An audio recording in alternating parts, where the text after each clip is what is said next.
आज रिलीज हुआ समर सिंह का नया गाना नींद न लागी रात में। जी हाँ दोस्तों, आपका स्वागत है मेरे चैनल औसम भोजपुरी पर। वीडियो को पूरा देखिएगा।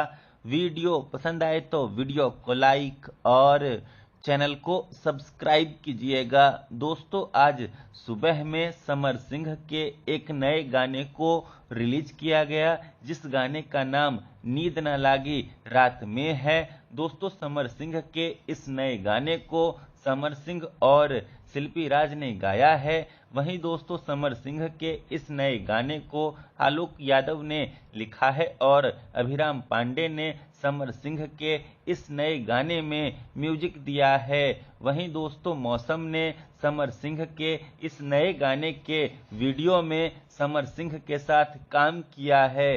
दोस्तों, समर सिंह का ये गाना एक बारिश स्पेशल सॉन्ग है। दोस्तों, आप लोग भी SS records Bhojpuri YouTube channel पर जाइए और समर सिंह के इस नए गाने को कम से कम एक बार तो जरूर सुनिए। धन्यवाद।